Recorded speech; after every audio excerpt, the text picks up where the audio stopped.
In 2008, they took houses. In 2026, they're taking something quieter but just as dangerous, the oxygen of the system, deposits.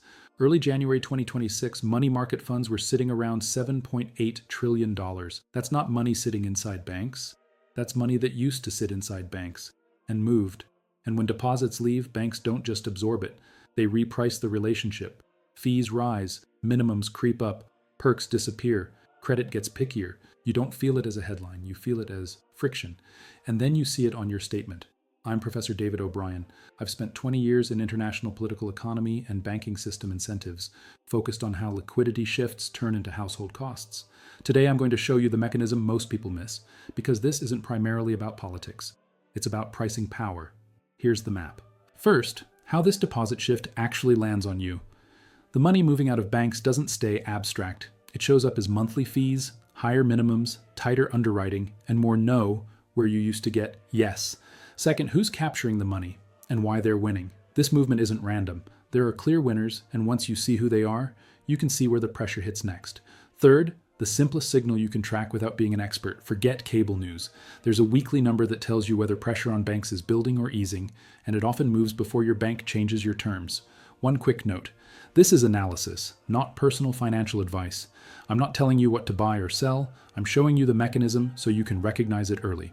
And I want to give you a practical win immediately, something you can do today that makes you harder to surprise. Go into your email, search your bank's messages from the last 90 days. You're looking for 4 phrases. 1, changes to your account terms.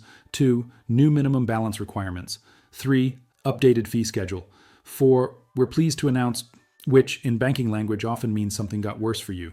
Next, open your checking account terms online, look for the monthly maintenance fee, the minimum balance required to waive it, and the overdraft policy. Save a copy or write the key numbers down. You're building a baseline. Then check your credit card details.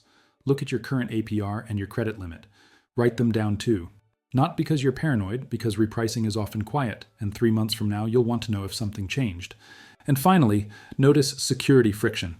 If your bank suddenly needs more documentation for normal transactions, or your transfers get slower, or verification becomes a new routine, sometimes that's not just security. It can also be tightening, dressed up as protection. That's your early warning system in under 2 minutes.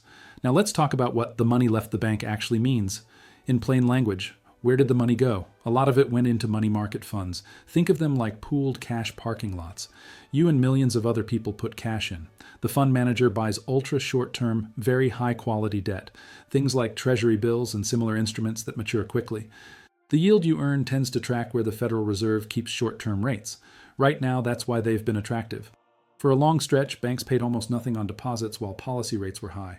So people did a simple thing. They moved cash to where it paid more. One important clarification, a money market fund is not the same thing as a money market account at your bank. Bank accounts are FDIC insured up to certain limits. Money market funds are built to be stable and they're regulated, but they're a different product with different protections. For most people, the decision isn't about ideology, it's about yield and convenience.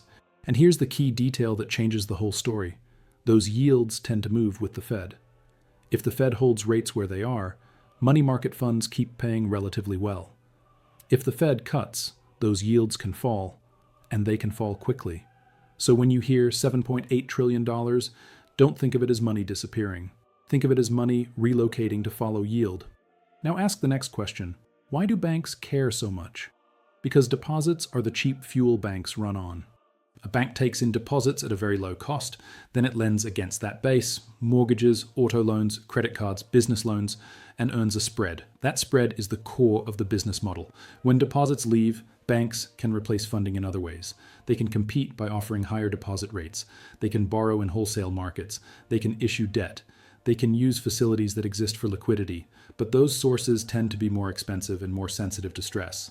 And when a bank's cost of funding rises, you have 2 options if you're running the bank. Accept lower profit or pass the cost through. Banks rarely choose the first one for long, so they reprice. Now, I'm not going to tell you this is 2008 again. It's not. The system today is better capitalized in many ways, and the dominoes are arranged differently, but the pattern rhymes, and if you lived through 2008, you'll recognize the melody. Here's the rhyme. When cheap funding gets tighter, credit gets stricter, and fees become a lever. Back then, when confidence broke, the goalposts moved fast. People who would have qualified for a mortgage suddenly couldn't. Documentation demands exploded, risk tolerance snapped shut. This time, the shift is quieter. It's not usually a crash. It's a slow tightening and a steady repricing. A denied credit limit increase here. A new monthly fee there. A longer underwriting timeline. A smaller line of credit for risk management reasons. It doesn't make headlines. It just makes your life harder.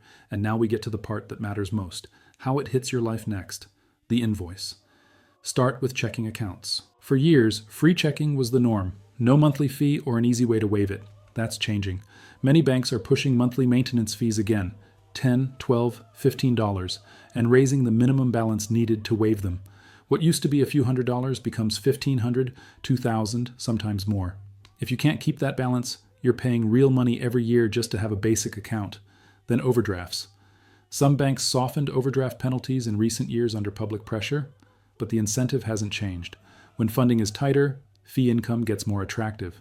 So you'll see overdraft policies get less generous, grace periods shrink, courtesy features get renamed, and the same old fee quietly reappear when you're $1 short at the wrong moment. Now, credit cards.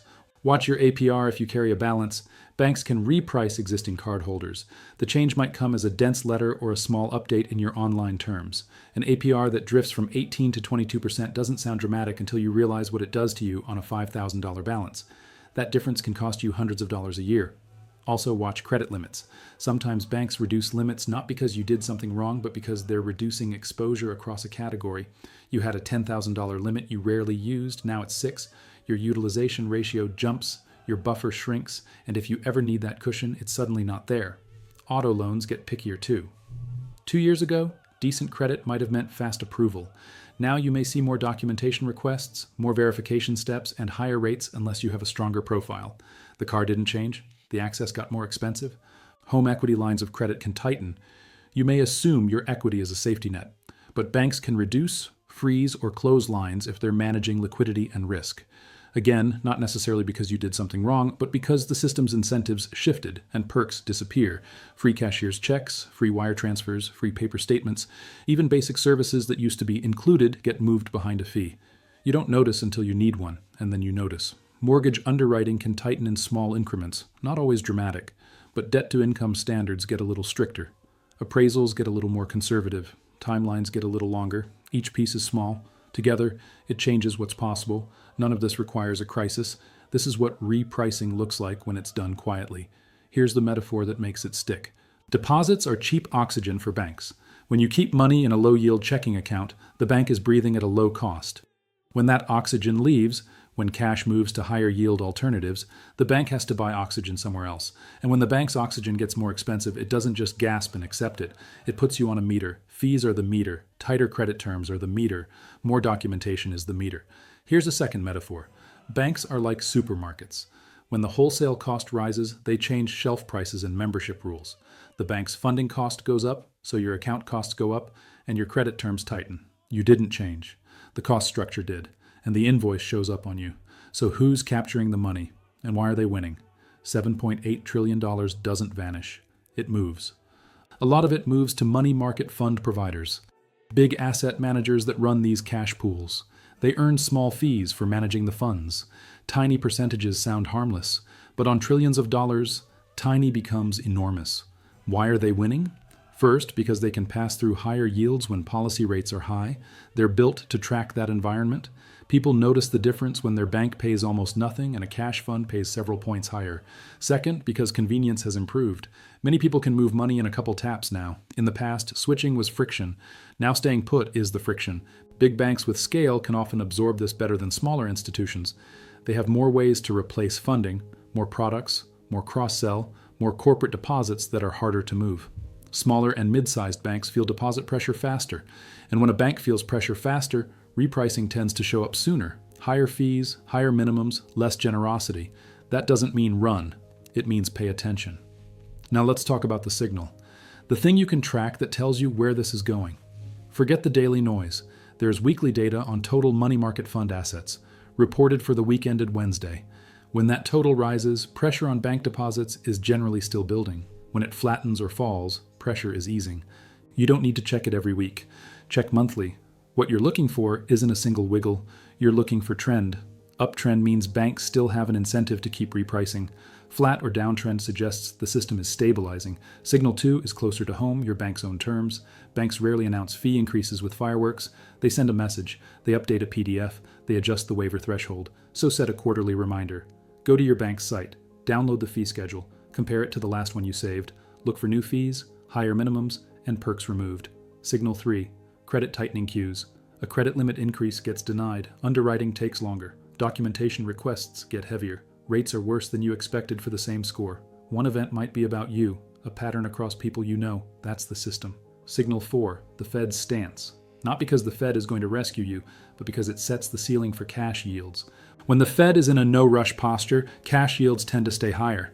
That keeps money market funds attractive. That keeps deposit pressure on banks. And that keeps repricing incentives alive.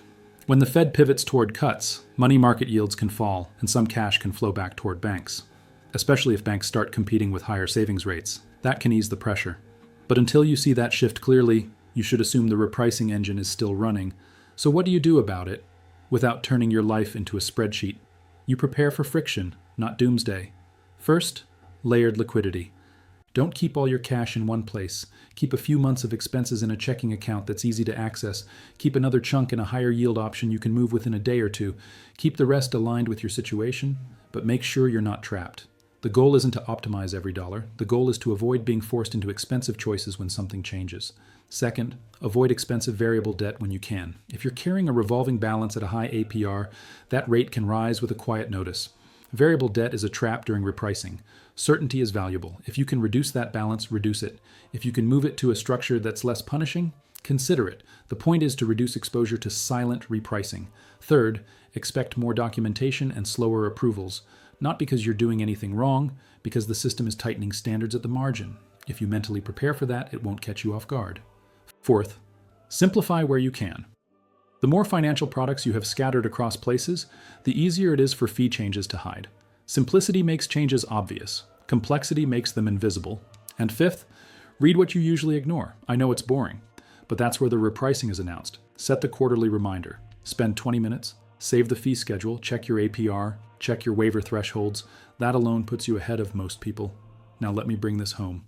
In 2008, the crisis was loud, failures were visible, the pain was immediate. This time the shift is quieter, no dramatic runs on TV, just a huge pool of cash sitting outside traditional bank deposits, and banks adapting the way they always adapt by repricing the people who stay. You're not imagining it. It's not just your bank. It's not just bad luck. It's incentives. Deposits relocate. Funding gets more expensive. Pricing adjusts. You get the invoice. So watch the trend in money market assets, watch your bank's terms, track your fees, write down your APR and your credit limit, and check again in a few months. Notice when approvals take longer and documentation gets heavier. Fees show up before headlines do. By the time it's news, you may have been paying for it for months. This isn't panic, it's awareness. And in a repricing cycle, the people who notice early protect their families. The people who don't notice early fund the adjustment. If this made sense of something that's been nagging at you, something you felt on your statement but couldn't name, leave a comment and tell me what changed first for you: fees, minimums, credit, or friction. And if you want to stay ahead of it, stick around. The deposit story isn't finished. It's just starting to land where it always lands, on your bill.